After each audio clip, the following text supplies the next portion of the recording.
এবার দিল্লির মুখ্যমন্ত্রী অরবিন্দ কেজরিওয়ালের বাড়িতেই পৌঁছলো ক্রাইম ব্রাঞ্চ। শনিবার সকালে দিল্লি পুলিশের ক্রাইম ব্রাঞ্চের অফিসাররা পৌঁছন মুখ্যমন্ত্রীর বাসভবনে।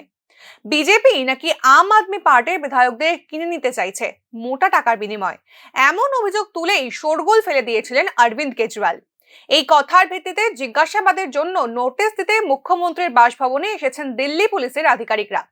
শুক্রবার আম আদমি পার্টির মন্ত্রী অতীশীর বাড়িতেও যান ক্রাইম ব্রাঞ্চের আধিকারিকরা।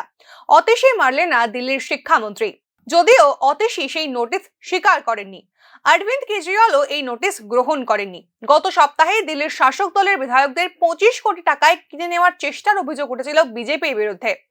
কেজরিওয়ালের দাবি ছিল দিল্লির সরকার ফেলতেই নাকি বিজেপি সক্রিয় হয়ে উঠেছে। নিজের এক্স হ্যান্ডেলে এই অভিযোগ করেছিলেন কেজরিওয়াল। আপের মন্ত্রী অতীশী বলেন, অপারেশন লোটাস 2.0 শুরু করেছে বিজেপি। এবার দিল্লির সরকার ফেলার চেষ্টা করছে তারা। আপের এই অভিযোগের পরেই নড়ে চড়ে বসেছে বিজেপি। 30শে জানুয়ারি বিজেপি নেতা সচদেবার নেতৃত্বে একটি বৈঠক হয়। এরপরই তাদের প্রতিনিধি দল দিল্লি পুলিশের দ্বারস্থ হয়। অরবিন্দ কেজরিওয়ালের বিরুদ্ধে তারা তদন্তের দাবি করেন।